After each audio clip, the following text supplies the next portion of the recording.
Hello everyone, good evening and welcome to Prime Business. I am Pius Kujobaka.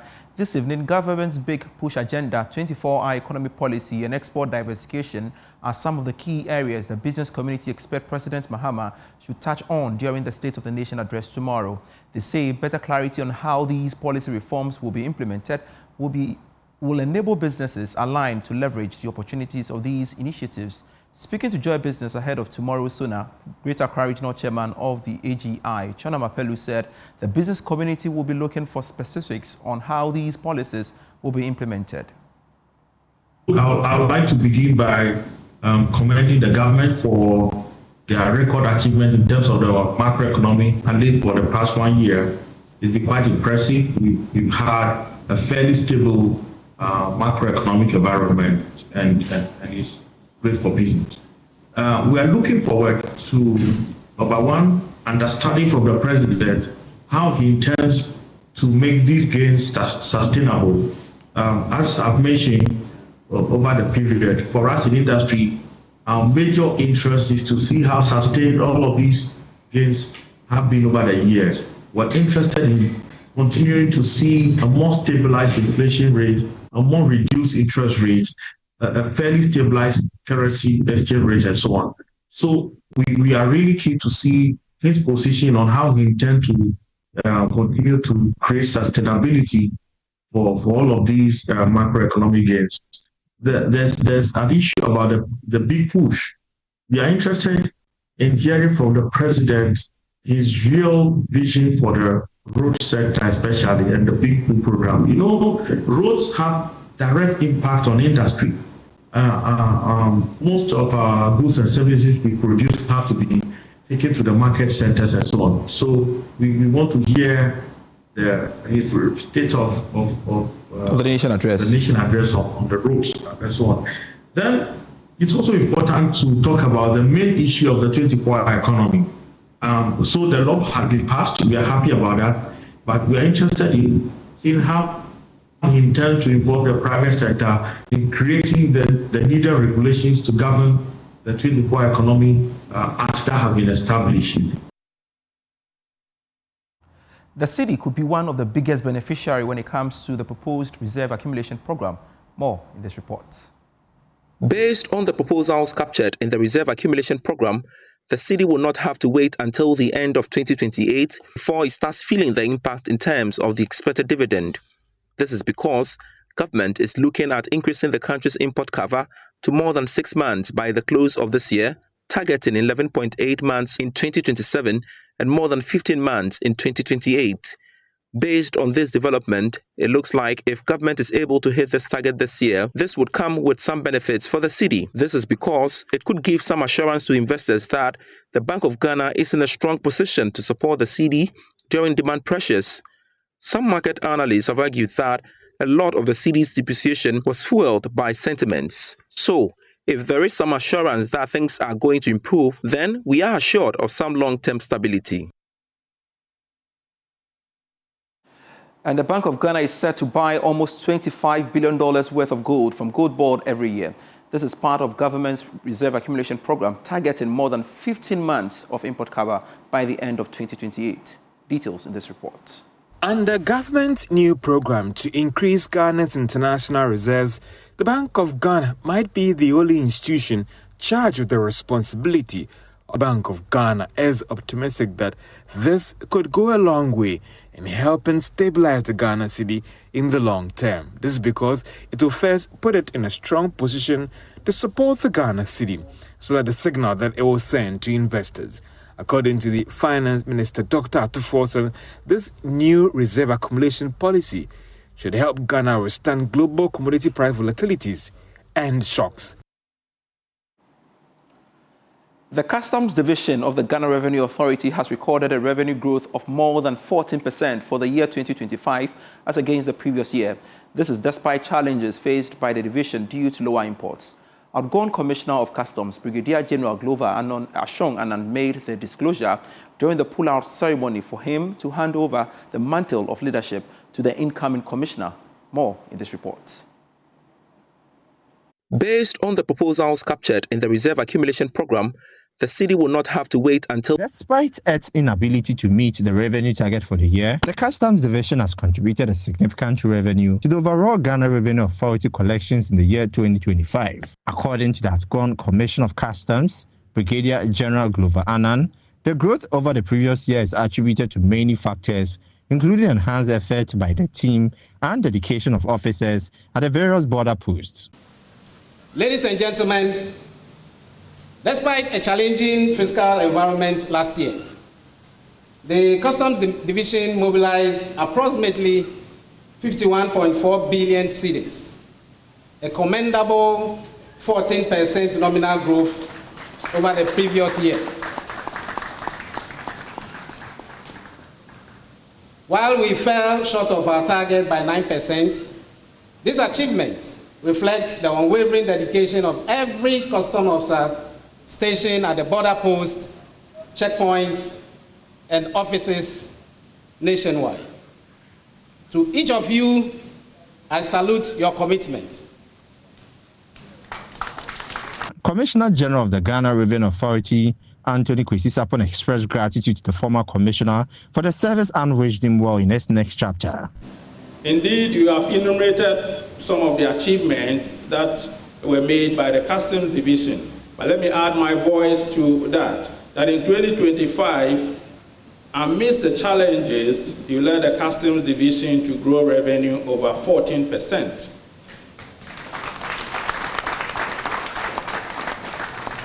You led initiatives to operationalize the Customs Police and Marine Unit.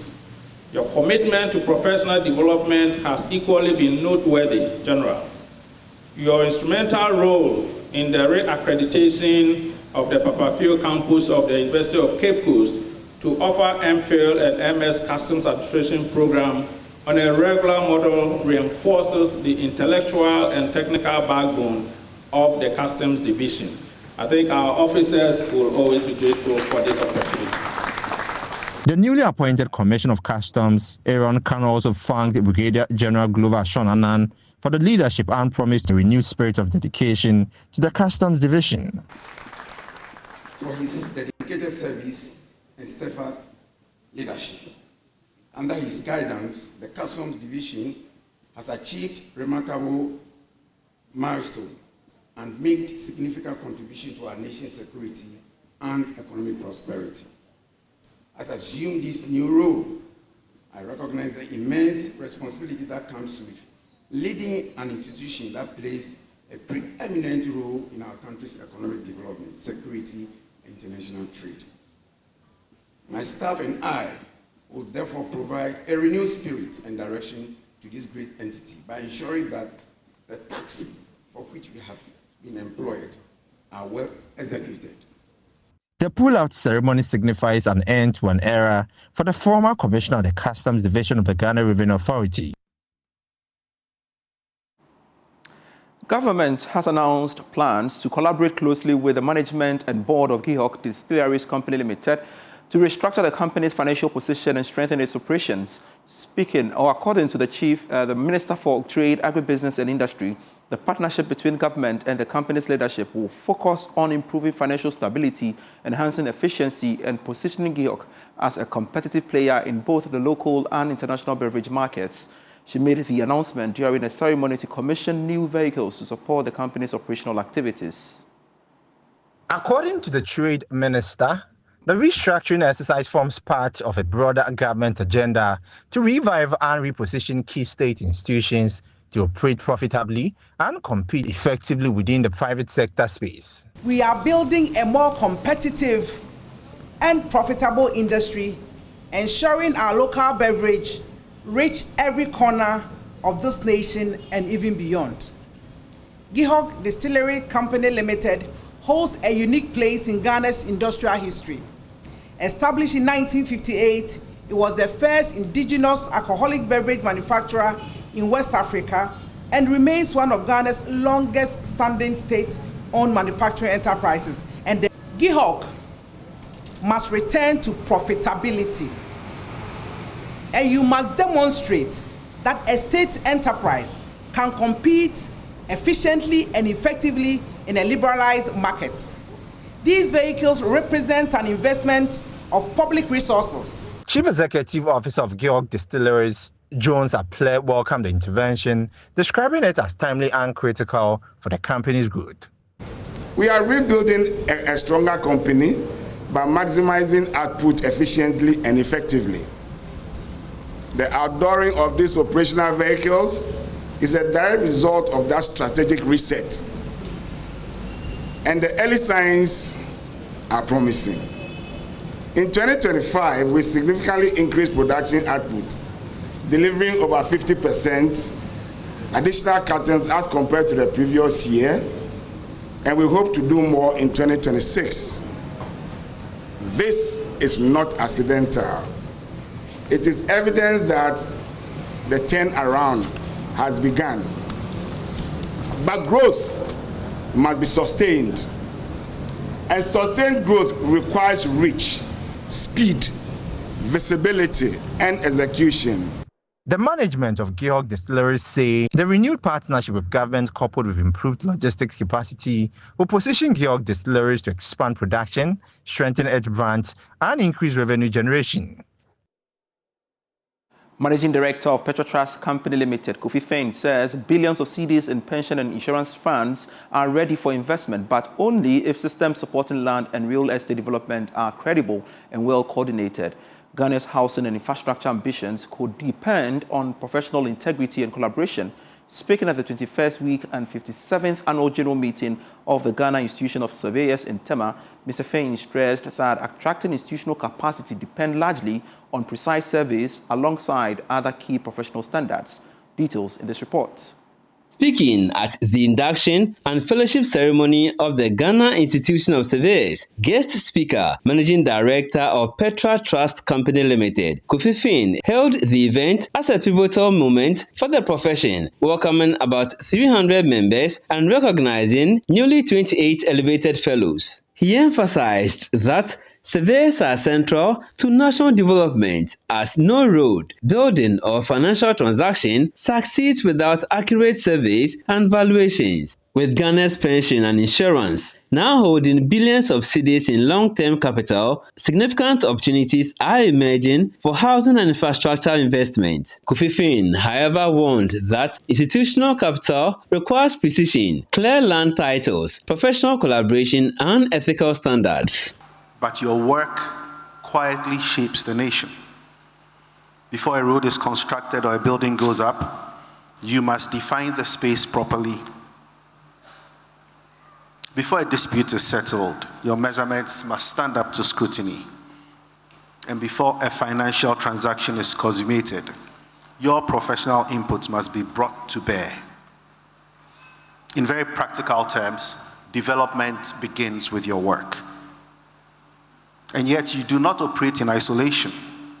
Development never does. A land surveyor without planners, a quantity surveyor without financiers, an evaluation professional without sound legal and policy frameworks can only go so far. This brings me directly to the theme, strategic professional collaboration as a catalyst for sustainable national development. President of the Ghana Institution of Surveyors, Surveyor Kofi Obinna-Irebi, warned that members who are inactive for 3 years will be expelled. So professionally, we are educating ourselves continuously. So if you don't pay your subscription, it means you have decided not to be part of the professional bodies. So you have decided not to be part of that profession you belong. It's like a dues to ensure that you are in good standing. So for 3 years running, you are not in good standing. Either you are not practicing, or you have decided not to be a surveyor again. So in that case, the Constitution, it is a constitutional mandate, but we have not implemented it over the years. Now, the current session, we want to implement it. Meanwhile, Surveyor Kofi Obinna-Irebi says the members of the profession are key to Ghana's development. Before you start any infrastructural project, the land surveyor moves in to give you the contours. before you even start your design, both whether architectural project or engineering project. When the project starts, even during procurement, quantity surveyors play key role in procurement. Now, when the project is awarded, quantity surveyors play key role in managing the cost, managing the input resources for the project. When the project is handed over like buildings, it is the estate evaluation division members who manages it at estate offices. So if you leave this critical professional body in the development paradigm of the country, we are not going anywhere. With about 300 professionals joining and seasoned fellows leading the way, the Ghana Institution of Surveyors says it will continue to play a vital role in the country's journey towards sustainable development. The youth have been challenged to take a leading role in shaping Ghana's emerging economy. This came to light at the Youth Economic Forum 2026 organized by the Business and Financial Times in partnership with EcoBank Ghana PLC. Here's more from the event. The Business and Financial Times, in collaboration with EcoBank Ghana PLC, has held the Youth Economic Forum 2026 to equip young individuals with skills and guidance to drive Ghana's economy. Held under the theme From Potential to Prosperity, Youth Driving the New Economy, the forum brought together students, industry players and stakeholders to discuss youth empowerment, skills development, entrepreneurship, and a forum to host the Entrepreneurship Challenge. Project Secretariat Team Lead Nicholas Jamefi said the forum aims to expand youth training and empowerment beyond Ghana's borders. This whole initiative is about the Ghanaian economy and how we can actually expand it to the global world. So as we speak right now, the YEF community has over 100 ambassadors across universities in Africa. We have about 100,000 youths that we are willing to serve and support. As part of this initiative, we have entrepreneurship group that we keep on updating and putting resource persons on board to support them as well. The YEF initiative is open for all, and today is the first phase of the community. Head of Marketing and Brand at EcoBank Ghana PLC, Regina Ofori, urged the private sector to support youth development, noting that government has created the enabling environment for such interventions. Government is doing a lot. I think for me, it's enabling the environment, and that allows us to do this. The private sector is doing this, and that's why we are here today supporting BNFT. And it's not something that is stopping, because along the line, throughout the years, we do this. And for us, it's our commitment that continuously for any team, any group that is doing things that aligns with our vision for the youth, we'll be there to support them, deliver this. We can't do this alone, so we are calling everybody to support in your own way, small, medium, big way. Let's do this together for the youth. I have youth in my home. I suspect that everybody will have young persons in their home. And it is, for me, it's a duty and a privilege for us to be able to do this to support the young ones in Ghana. The forum reinforces efforts to position young individuals as key drivers of Ghana's economic transformation. Still on skills development, lecturer at the Kumasi Technical University, Dr. Lucy Abedi Asante, has called for urgent investment in capacity building and skills development to unlock Ghana's potential in the local manufacturing and assembling of electric 2- and 3-wheelers. He spoke to Joy Business on the sidelines of a Center for Extractives and Development Africa Skills Assessment Workshop here in Accra. The Southern Belt Skills Assessment Workshop and Manufacturer Engagement on electric 2- and 3-wheelers brought together key industry stakeholders and academia to assess Ghana's potential for the local manufacturing and assembly of electric 2- and 3-wheelers. In an interview with Joy Business, a lecturer and facilitator of the workshop, Dr. Louise Abedi Asante, emphasized the need for capacity building and skills development to scale up Ghana's electric vehicle production industry. The workshop seeks to bring together industry and then academic institutions, to have a discussion on what skills are needed for the upscale of the EV ecosystem across the various chain.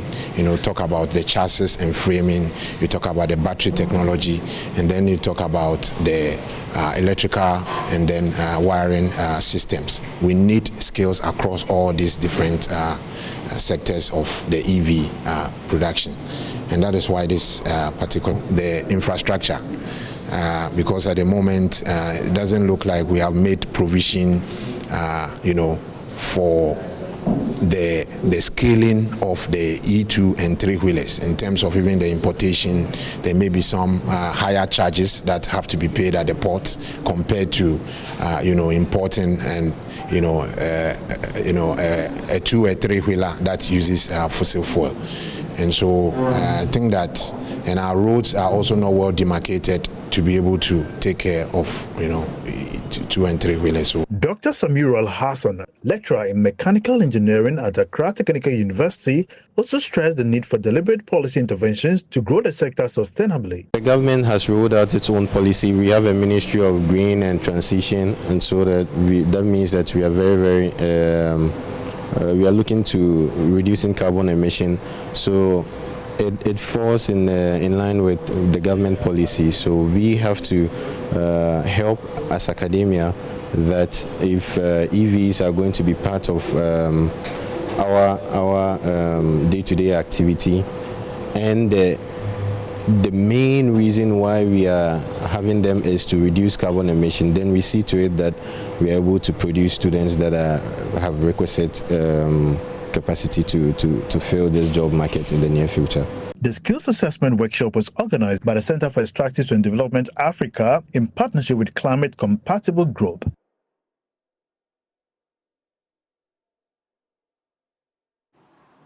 All right, let's now take this story before with part company stakeholders in Ghana's technical and industrial space are rallying support for stronger precision quality framework aimed at transforming the country's workforce and boosting economic growth. Speaking at a DTI NDPC stakeholder breakfast meeting, founder and chief executive officer of Design and Technology Institute, Constance Swanika, said this is key to supporting the growth of industries. And that's it for the bulletin, but enjoy the story. Addressing stakeholders at the breakfast meeting, Constance Swanika shared clarity on the precision quality version and its long-term strategic goals. She highlighted the importance of setting high production and skill standards that meet international benchmarks, stressing that quality must become the backbone of Ghana's manufacturing and industrial sectors. So basically, the phase 2 of the policy work that we're doing, which borders on Ghana's human capital policy, is work that we started a few years ago, working with Ghana Standards Board, NDPC, and CTV to look at the issues around standardization. I think one of the key things that we recognize that in the labor market, a lot of employers were complaining about the standards of craftsmanship and around goods and services and why we're not able to break into mostly local markets, and then if we're also looking at global competitors, there was a huge mismatch. It boiled down to the issues around the human beings, and what we recognized was that you can't talk about the issues around labor markets without tackling issues around human capital. Also speaking at the meeting was Director General of the Commission for Technical and Vocational Education and Training, Zakaria Suleimana. He underscored the role of the regulator in shaping curriculum development and ensuring that training institutions align their programs with industry demand. CTVED has been working with what we call the sector skills bodies. At the moment, we have 16 of them who represent different trade areas.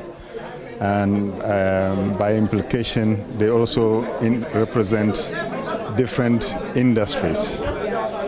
And what we are doing with them is to strategically build their capacity to mobilize industry.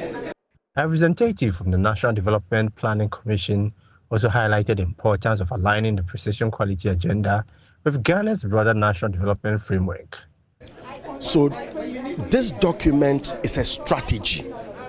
It is not necessarily a plan or a policy document. A policy document, if you like, is almost cast in stone. But a strategy is a living document that reflects itself to current needs and changes that are happening. How did we get here? We conducted some desk reviews about Ghana's development. Stakeholders say sustained partnership between training institutions, regulators, and policymakers will be key to ensuring the precision quality version translates into measurable economic growth and sustainable job creation.